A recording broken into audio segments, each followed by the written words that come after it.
कर तैयार हो गया है। धराली आपदा के 18 दिन के बाद यानी कि 18 दिन के बाद रोड बनकर तैयार हो गई है और अब रोड से मशीनें हर्षिल के लिए रवाना की गई हैं। धराली में तबाही के बाद गंगोत्री हाईवे का हिस्सा भी बर्बाद हो गया था, जिसके बाद अब फाइनली रोड बनाकर हर्षिल तक कनेक्टिविटी शुरू कर दी गई है।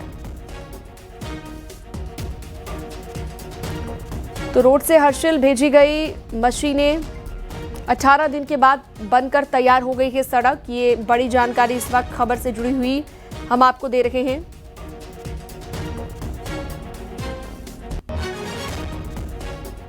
तो आपदा के 18 दिन के बाद हर्षिल तक रोड बना दिया गया है।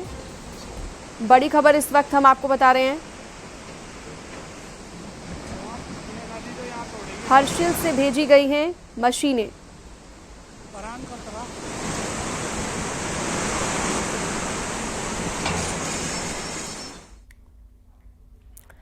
उत्तरकाशी के स्याना चट्टी क्षेत्र में लगातार बारिश के बाद यमुना नदी का जलस्तर खतरनाक लेवल पर पहुंच गया है। कुपड़ा खड्ड में चट्टानी मलबा आने से यमुना का प्रवाह रुक गया है, जिससे नदी ने झील का रूप धारण कर लिया है। झील का पानी अब स्याना चट्टी कस्बे तक पहुंच गया है और झील का पानी घरों और होटल में भी घुस गया है। हालात बाढ़ जैसे हो गए हैं। हालांकि प्रशासन ने इलाके को खाली करवा दिया था और अब करीब 300 लोगों को सुरक्षित जगह पर भेजा गया। सुबह 9 बजे से 12 बजे के बीच झील का जलस्तर 1 मीटर तक कम हुआ है, लेकिन इसके बाद झील का स्तर इस लेवल पर बना कि अब प्रशासन के लिए झील से पानी निकालना एक बड़ी चुनौती बन गया है।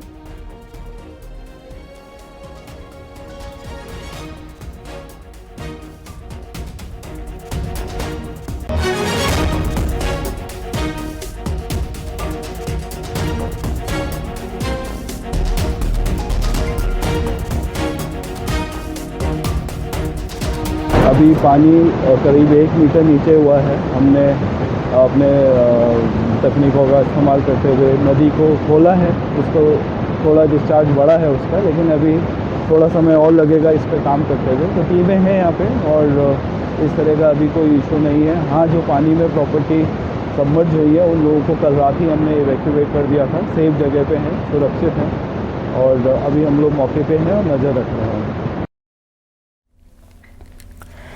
उत्तरकाशी के स्याना चट्टी में यमुना नदी पर झील बनने और उस झील में घरों के साथ दुकान होटल के डूबने से लोगों में काफी गुस्सा है। ग्रामीणों ने झील में उतरकर प्रदर्शन किया, प्रशासन के खिलाफ नारेबाजी की। ग्रामीणों का यह भी कहना है कि पिछले 50 दिन से प्रशासन से गुहार लगाई जा रही थी और स्याना चट्टी में झील बनने की आशंका जताई जा रही थी, लेकिन प्रशासन ने कोई सुध नहीं ली और अब पूरा कस्बा ही डूब गया है। ग्रामीणों में इसे लेकर भारी गुस्सा दिख रहा है। इस दौरान उत्तरकाशी के डीएम और यमुनोत्री विधायक लोगों से बात करने राफ्ट के जरिए पहुंचे और लोग खासे गुस्से दिखाई दिए। तो ये तस्वीरें आप देख सकते हैं, लगातार आपको तस्वीरें भी दिखा रहे हैं। दरअसल लोगों में काफी गुस्सा है, ग्रामीणों में काफी गुस्सा है। उत्तरकाशी के डीएम और यमुनोत्री विधायक लोगों से बातचीत करने के लिए राफ्टिंग के जरिए पहुंचे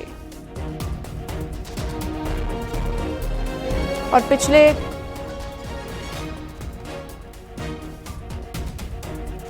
कराया गया कि इस पर आप कार्रवाई करें, क्योंकि बरसात का मौसम था। हम भी समझते हैं कि प्रशासन उस तरीके से इस काम को नहीं कर सकते थे, लेकिन थोड़ा सा अगर इसमें बढ़ोतरी होती तो आज ये शायद हम लोग ये सब नहीं देखते।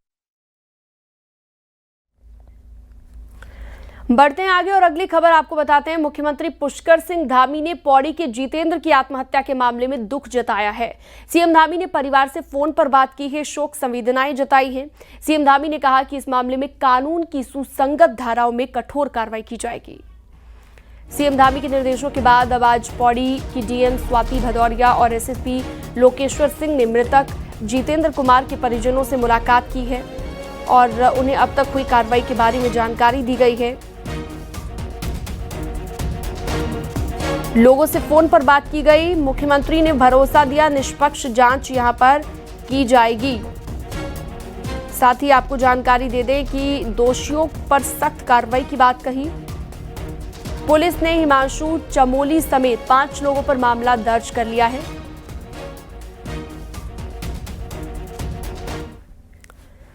पौड़ी के जितेंद्र कुमार ने खुद को गोली मारकर आत्महत्या कर ली। इस मामले में बीजेपी नेता हिमांशु चमोली का नाम आया, जिसके बाद लगातार मामला तूल पकड़ता जा रहा है और आज श्रीनगर में परिजनों ने जितेंद्र की अंत्येष्टि करने से इनकार कर दिया है और कहा कि जब तक हिमांशु चमोली पर कार्रवाई नहीं होती तब तक शव का अंतिम संस्कार नहीं करेंगे। श्रीनगर की सड़कों पर खासा हंगामा हुआ, भारी पुलिस बल तैनात नजर आया। पुलिस और जितेंद्र के परिजनों के बीच खासी झड़प हुई। हालांकि बाद में प्रशासन के समझाने के बाद परिजन माने और अंतिम संस्कार किया गया।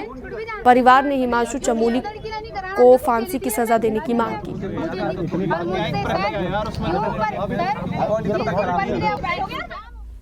आज मेरी 32 साल के बेटे की मृत्यु हुई है, जो कि हिमांशु चमोली के कारण हुई है। हिमांशु चमोली ने उसे टॉर्चर किया, उसके पैसे खाए, बाद में उसको बोल दिया कि तेरे अकाउंट से पैसे दिए हैं, जबकि मुझे मालूम है कि इसको 35 लाख रुपए कैश दे रखी हैं, 13 लाख की मर्सिडीज कार दे रखी है, 8 लाख के 4 फोन दे रखे हैं, 8 लाख इसके उसमें ऑफिस में लगाए गए हैं। क्या भाई बंधुओं, ये मैंने ऐसे हड़प करता है, ये इसलिए बहुत सारे लोगों से ऐसी टॉर्चर करके उनकी मृत्यु कराई है।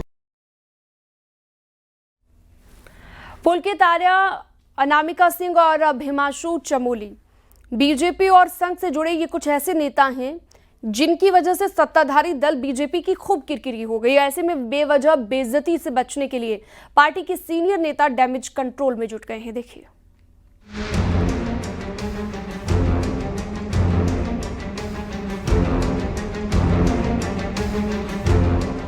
उत्तराखंड की राजनीति में इन दिनों सियासी माहौल गर्म है।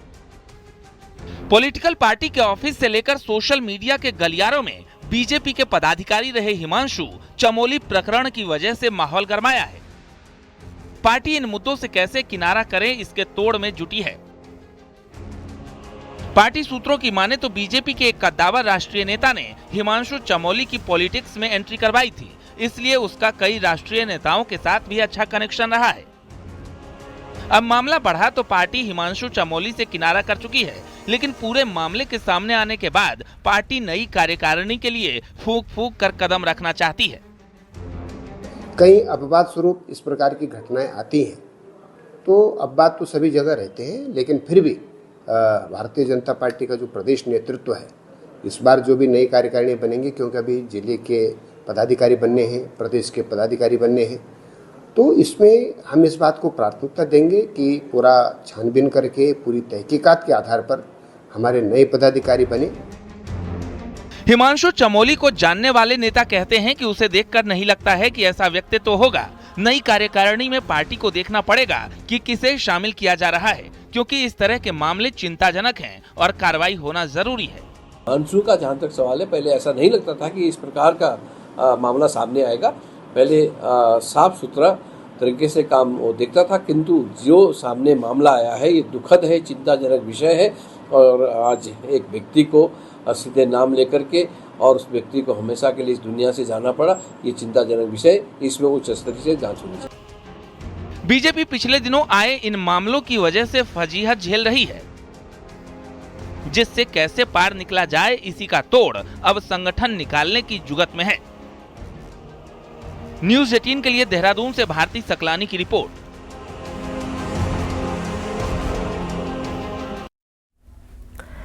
हरिद्वार में आश्रम पर दबंगों का कब्जा हो जाने के बाद बुजुर्ग महिला दर-दर की ठोकरें खाने को मजबूर हैं। उत्तरी हरिद्वार स्थित जलाराम आश्रम की संस्थापिका गीता बेन भूमाफिया के साथ बीजेपी पार्षद की मिली भगत होने का आरोप लगाकर मदद की गुहार लगा रही है। प्रेस क्लब हरिद्वार में प्रेस कॉन्फ्रेंस करने पहुंचे पीड़ित पक्ष का कहना है, ट्रस्ट के 2 सदस्यों प्रेमानंद गिरी और ललितपुरी को गलत गतिविधियों के चलते बेदखल कर दिया गया था और साध्वी को नियमों के मुताबिक आश्रम का अध्यक्ष बनाया गया, जिसके बाद भूमाफिया ने गुंडों के साथ पहुंचकर आश्रम पर कब्जा भी कर लिया और पुलिस से मामले की शिकायत भी की गई। हालांकि पुलिस इस मामले में कोई कार्रवाई की बात अभी नहीं कर रही है।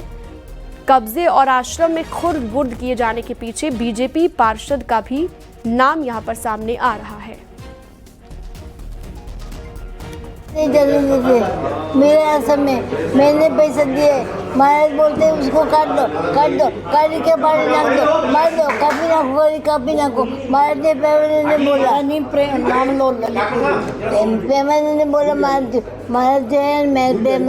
पूरी सबने बोला काट लो, मार नाको अंदर नहीं आने दो। चौकी से लोग आए तो चौकी में बोले कि आप एप्लीकेशन दो, तो ये सब दस्तावेज ले जा चुके थे, सब चीज़ें हमारी लूटपाट कर गई थे।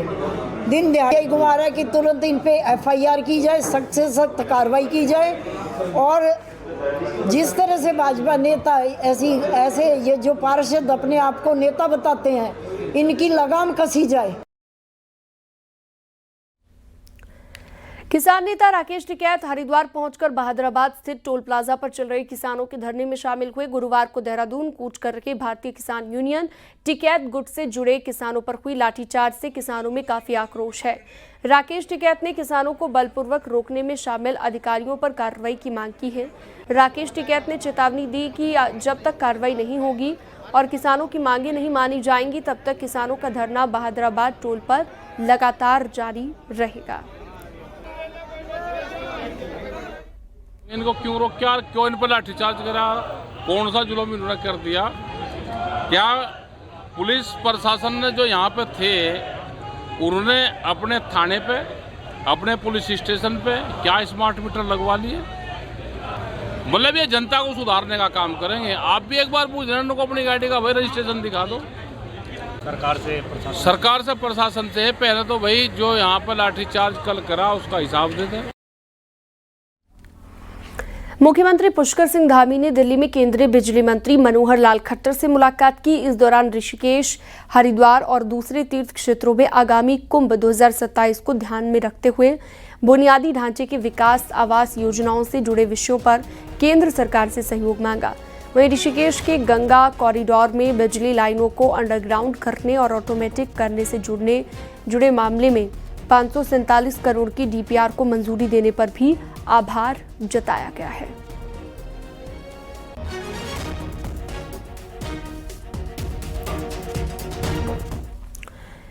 दिल्ली में उत्तराखंड बीजेपी के अध्यक्ष महेंद्र भट्ट ने बीजेपी के सभी सांसदों की बैठक बुलाई है। बैठक का एजेंडा चुनाव की समीक्षा और आने जाने वाली योजनाएं रही।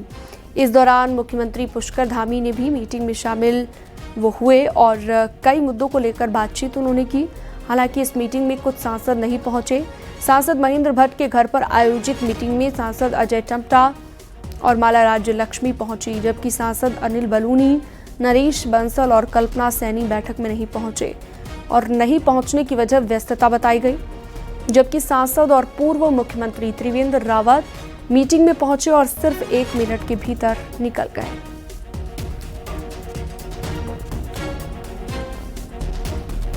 तो हमने उनसे कहा था आ तो जाओ ना, वो अपनी उपस्थिति दर्ज करा के गए। कोई नाराजगी तो नहीं? नहीं, संगठन में किसी का हम सब कोई अपने व्यक्तिगत कोई काम नहीं कर रहे हैं, हम पार्टी का काम कर रहे हैं, कमल के फूल के लिए काम कर रहे हैं और सब समर्पण भाव से उस काम को आगे बढ़ा रहे हैं। मैं कह सकता हूं कि अभी जो पंचायत चुनाव संपन्न हुआ, उस चुनाव में जो अभूतपूर्व जीत हमको प्राप्त हुई है, सभी सांसदों ने सरकार और संगठन के आपसी समन्वय को सराहा है।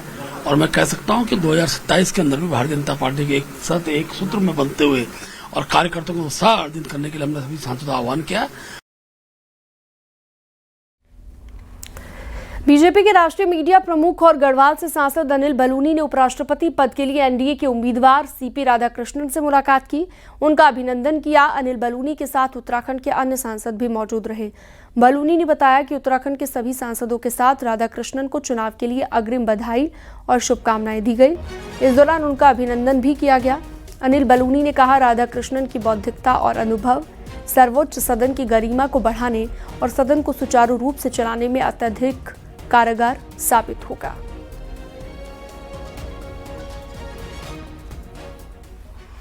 बीजेपी सरकार में वन मंत्री रह चुके हरक सिंह रावत के संगठन के लिए पैसे वसूलने वाले आरोप अभी ठंडे भी नहीं पड़े थे कि एक और बीजेपी सरकार के पूर्व मंत्री यशपाल आर्या ने दावा किया कि उनसे भी पैसा वसूलने के लिए कहा गया। हरक सिंह रावत यशपाल आर्या और अब कांग्रेस के नेता हैं। एक रिपोर्ट आपको दिखाते हैं इसी से जुड़ी हुई।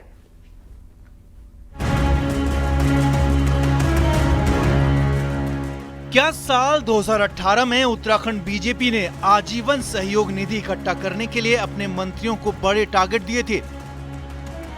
ये सवाल इसलिए कि पिछले 2 दिनों में त्रिवेंद्र सिंह रावत सरकार में कैबिनेट मंत्री रहे हरक सिंह रावत के आरोपों के बाद यशपाल आर्य ने कहा है कि सहयोग निधि के लिए उनको भी कहा गया था। पहले हरक सिंह रावत ने दावा किया कि उन्होंने 1 करोड़ रुपए का चंदा खनन कारोबारियों से इकट्ठा किया था। आजीवन सहयोग निधि में जो योगदान के लिए कहा गया, हमने भी अपने अकाउंट से धनराशि दी। भारतीय जनता पार्टी के प्रदेश संगठन को इस चंदे को जो विभिन्न तरीके से लिया गया है, जो आरोप लगाए हरक सिंह जी ने, उस चंदे को सार्वजनिक करना चाहिए। 2022 के विधानसभा चुनाव से पहले हरक सिंह रावत और यशपाल आर्य ने घर वापसी कर ली, यानी दोनों नेता जो कांग्रेस से गए थे वापस कांग्रेस में लौट आए। यशपाल आर्य अभी विधानसभा में नेता विपक्ष हैं। दोनों पूर्व मंत्रियों ने एक के बाद एक आरोप लगाकर बीजेपी को अजीब सी स्थिति में ला खड़ा किया है। 2018 में पार्टी के महामंत्री रहे खजान दास कहते हैं कि पार्टी के हर लेन देन में ट्रांसपेरेंसी है। ये आरोप निराधार है। कभी भी वसूली का काम भारतीय जनता पार्टी नहीं करती है। हम अपने कार्यकर्ता के आधार की पार्टी है और कार्यकर्ताओं पे डिपेंड रहते हैं। इसलिए कार्यकर्ताओं से हम चाहे 5 रुपए, चाहे 10 रुपए, चाहे 100 रुपए, चाहे 1000 रुपए, चाहे 1 लाख रुपए, हमारा कार्यकर्ता की जितनी हैसियत है उस हैसियत से बाकायदा चेक के माध्यम से हमको चंदा देने की बात करते हैं और वो देते हैं। और इसलिए हमारी पार्टी कभी भी किसी प्रकार से कोई दबाव बना करके किसी भी प्रकार के किसी माफिया से हम नहीं लेते हैं। दरअसल 2018 में बीजेपी ने राष्ट्रीय स्तर पर आजीवन सहयोग निधि कैंपेन चलाया था। तब प्रदेश अध्यक्ष अजय भट्ट की अगुवाई वाली उत्तराखंड बीजेपी को 25 करोड़ रुपए इकट्ठा करने का लक्ष्य मिला था। नेता बताते हैं कि कलेक्शन टारगेट से ज्यादा यानी 30 करोड़ पहुंच गया था और बाद में ये पैसा उत्तराखंड इकाई को खर्चे चलाने के लिए दे दिया गया। देहरादून से न्यूज़ 18 के लिए दीपांकर भट्ट की रिपोर्ट। उधम सिंह नगर से अगली खबर है। यहाँ पर 2 पक्षों के बीच पथराव हो गया। बताया जा रहा है कि मामूली विवाद के बाद पथराव शुरू हुआ, जिसके बाद गंभीर रूप इसने ले लिया। पूरी घटना ट्रांजिट कैंप थाना क्षेत्र की है, जिसका वीडियो भी लगातार वायरल हो रहा है और वीडियो में देखा जा सकता है कि दोनों ही तरफ से पत्थरबाजी की जा रही है। घटना के बाद पुलिस भी मौके पर पहुंची और आरोपियों के खिलाफ कार्रवाई की गई। कई लोगों को गिरफ्तार भी कर लिया गया है।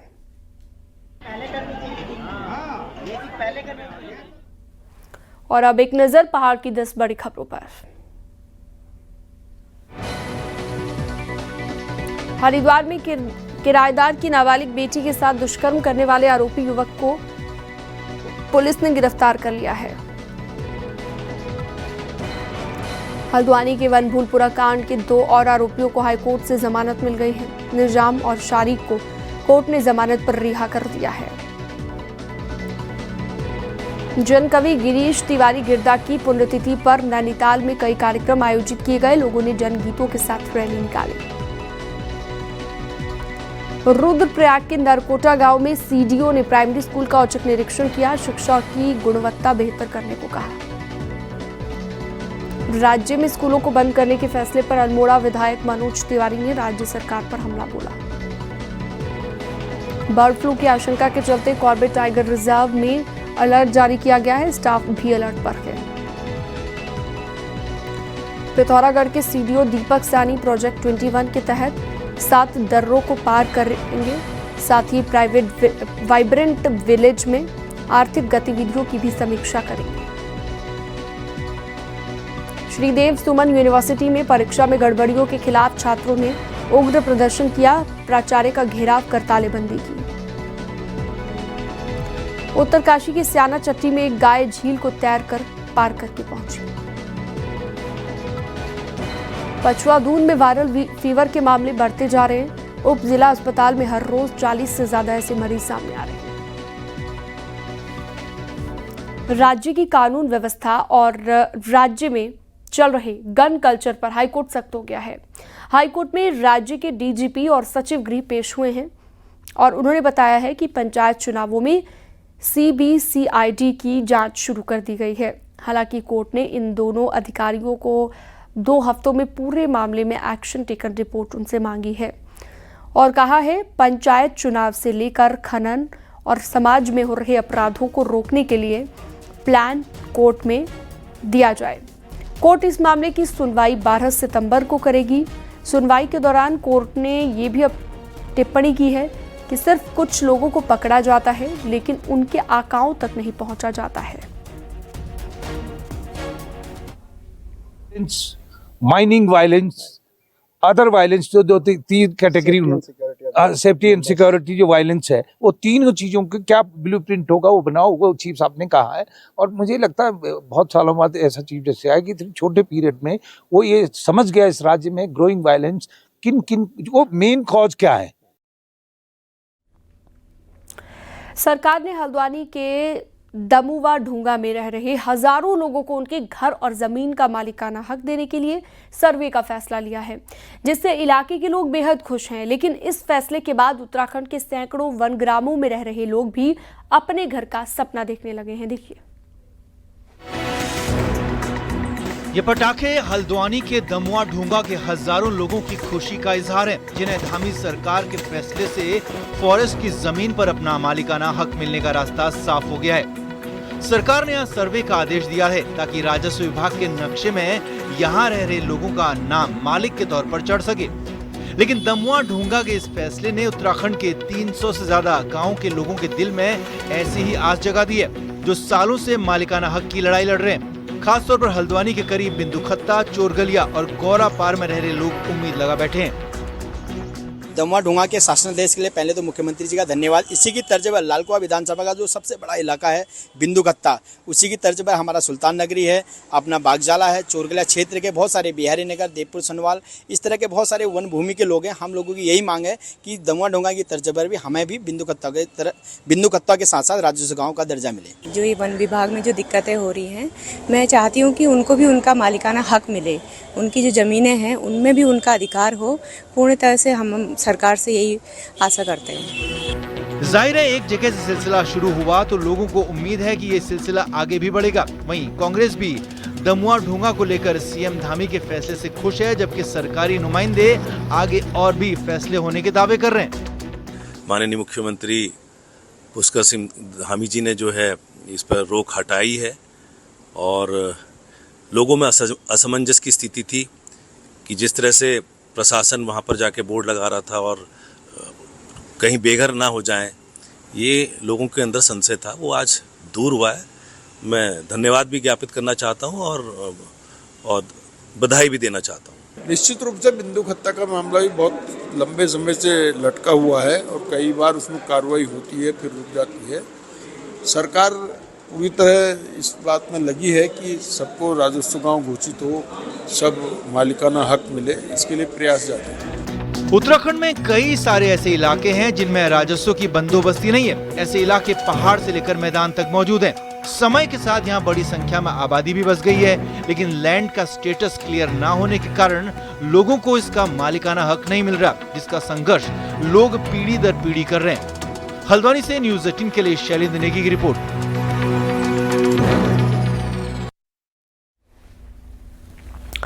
बद्रीनाथ में आज तब हंगामा हो गया जब अपनी मांगों को लेकर प्रदर्शन कर रहे लोगों के बीच बीजेपी नेता और विधायक किशोर उपाध्याय पहुंचे। बद्रीनाथ में प्राधिकरण और मास्टर प्लान के कामों का विरोध कर रहे लोगों ने किशोर उपाध्याय के सामने भी नारेबाजी जारी रखी। इस दौरान किशोर उपाध्याय समझाते रहे, लेकिन प्रदर्शनकारी मानने को तैयार नहीं हुए और प्राधिकरण हटाने की मांग करते रहे। हालांकि इससे पहले प्रशासन ने भी आंदोलनकारियों से बैठक की थी, लेकिन इसमें कोई हल नहीं निकला।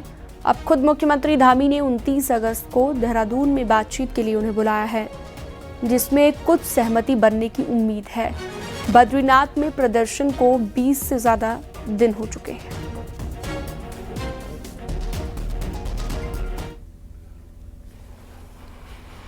हरिद्वार में हर की पैड़ी पर होने वाली गंगा आरती को 109 साल हो गए हैं, जिसको Oxford book of world record में भी रजिस्टर किया गया है।